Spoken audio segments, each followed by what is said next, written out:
I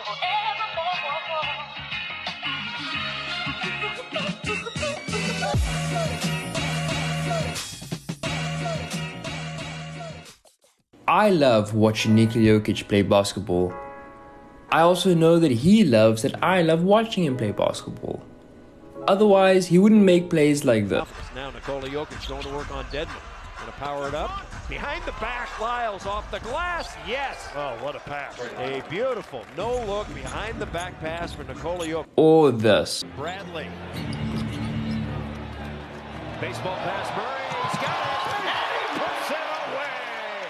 Oh, what a pass. Or even this. So if he does check in, this place is going to go crazy. Ooh, Jokic between the wickets. Oh, and a finish from Millsap and one. Wow. Just wow. On a dime. Look at this pass. Right through the five-hole. Oh, come on. Five-hole. Jokic has received many comparisons, from Bill Walton to Dirk Nowitzki, but really he's a one-of-a-kind. His stats are almost as unique as his play. This season, he's averaging 27 points, 11.2 rebounds, and 8.6 assists. Those numbers are very similar to the ones that earned Russell Westbrook his very controversial MVP in 2017. So, purely from a counting stats perspective, Jokic should at least be in the conversation, right? Getting that kind of recognition is quite commendable actually. I mean, the last true center to win the MVP award was Shaq in 2000. Since the turn of the century, the league has become more perimeter-centric. The value of the big man has tumbled, and many have struggled to make the adjustment. Nikola Jokic is not such a big man. He's the closest thing to a point guard and a 7-footer's body we've seen. He can shoot, he can pass, he rebounds, he can post you up, and he can even hit you with a nasty fadeaway.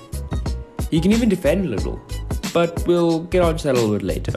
Over the past 12 months or so, he's even got a little slimmer, and that has allowed him to be more nimble and is a contributing factor to why he's transcended to the next level this season. Scoring wise, as I mentioned before, he's averaging 27 points, but he's doing it on 57, 42, 87 splits.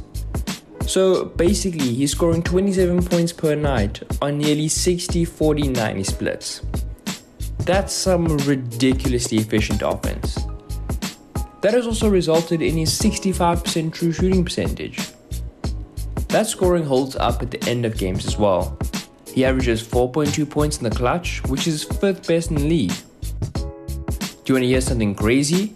He's averaging over 7 points more than last season on plus 3.8 field goal percentage, plus 10.2 3-point percentage, and plus 4.9 free throw percentage. So he's scoring a lot more on much better efficiency. That's some serious improvement. It's a similar story when it comes to passing.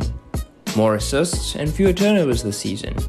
He's averaging 1.6 more assists with slightly fewer turnovers, resulting in an increase of 0.56 to his assist to turnover ratio. The defensive end is where the questions start to get asked though. He is not a particularly good rim protector, averaging 0.6 blocks, ranking him 54th in the league among centers, and his 112.5 defensive rating also isn't very inspiring, ranking him 78th among centers. When Jokic is off the court, the Nuggets' defensive rating improves to 102.7, but their offense plummets by 16 points. Ultimately, the Nuggets are significantly better with Jokic than without him, an important point for any player wanting to stake a claim to any MVP race. So, that's Jokic's side of the story. But what about the guys he's competing against? Let's start off with the guy I publicly said I thought should get the award, Joel Embiid. It's important to mention that at the time of recording that video, Embiid hadn't been injured yet, and that's the biggest knock on his case. He's already missed 5 games and he'll probably still be out for at least another week. The only recent MVP to win the award after missing more than 10% of their games was Allen Iverson in 2001. That 10% threshold this year is 65 games, meaning Embiid can realistically only miss another 2 games before he's forced to be removed from contention. The caveat to that is, this has been a weird MVP race altogether, and other than Embiid and 2 other guys we'll get to, In my opinion, no one else has the right combination of stats and team performance. I don't want to get too deep into Embiid's stats because I did a deep dive on him in my 76ers video, which you should absolutely check out. The next guy I want to talk about is the king himself, LeBron James. If I recorded this video about 48 hours earlier, this part would have been completely different, and that's just how quickly things change in the NBA. This season, LeBron has averaged 25 points, 8 rebounds, and 8 assists. I know, pretty good, right? Well, it gets better.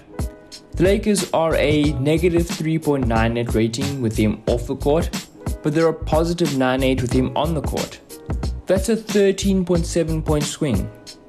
His defense has been pretty good as well, and the Lakers currently sit third in the West. So everything sounds good so far. Why isn't LeBron the clear MVP? Well, he sustained a high ankle injury this past weekend, and those usually take about 5 weeks to heal from. And if we apply the same rules for Embiid with LeBron, the king has to be ruled out. Even if he somehow comes back in 3 weeks, he'll end up missing around the same time as Embiid. And when Embiid has a better statistical case and the Sixers will probably end up with the higher seed, how can you give the award to LeBron over Embiid? That's before we talk about the guy this video is about. If he ends up playing the entire season, he'll also have a far greater statistical profile and probably end up carrying the Nuggets above the Lakers in the standings. LeBron's MVP case depends firmly on how quickly he can come back from this injury. What about the guy that won the last 2 MVP awards? He's basically having the same season as his last 2 statistically, and the Bucks are third in the East. And I think it's pretty much guaranteed that they'll finish in the top 3. So why is he not being talked about as an MVP candidate? Well, the only players to win 3 MVP awards in a row are Bill Russell and Will Chamberlain in the 60s and Larry Bird in the mid-80s. Voters are unlikely to add Giannis to that list, even though he actually fully deserves to be on it. He's one of the guys I mentioned earlier that ticks all the boxes for MVP, but because of circumstances outside of his control, he probably won't win it. The other guy that ticks all the boxes is James Harden. The dude's averaging 25 points, 8 rebounds, and 11 assists. He leads the league in assists by almost a full assist. The Nets are second in the East at the time of recording this, and without KD for much of the season. And like the Bucks, they're pretty much guaranteed to be top 3 in their conference. The problem with Harden is he's still carrying the stink from the Rockets trade. Unlike Giannis, Harden's circumstances are completely a result of his decisions, so it's even more unlikely he wins the award. I'm sure it won't matter that much after he gets his ring though. I'm gonna lump the next 2 guys together. Steph Curry and Dame Lillard. Steph's averaging 29, 5 and 6, while Dame's averaging 30, 4 and 7.5. The Warriors are 6.9 points better when Curry's on the court, and the Blazers are 7.2 points better when Lillard's on the court. The Warriors are 9th in the West, and the Blazers are 6th.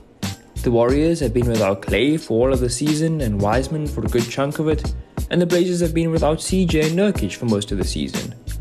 See why I lump them together? They're basically the same case. I think Dame has a better chance though because the Blazers are higher in the standings, but both of these guys are performing at an MVP level, but their team's performances drag their cases down. I think Dame has a significant chance to win it, but again, if the Nuggets are ahead of him, I think Jokic has the better case. The last guy I want to talk about is Fun Guy. He's averaging 26, 6 and 5. The Clippers are 4th in the West, so I think he has a chance, but I think there are other guys who just have more narrative momentum. Overall, I don't think Jokic is a slam dunk favorite, but he would be my pick right now. Things can change and narratives can come up out of nowhere, so this should be a very interesting MVP race. Well, that's it for this week's video. If you did enjoy that, please politely tap that like button. And if you're new around here, at the time of recording this, I'm 21 subs from 200, and I would really like to reach there before the end of March. So if you did subscribe, I would appreciate that. And yeah, until next time, it's been your boy, Zach from McAllister. Have a good day.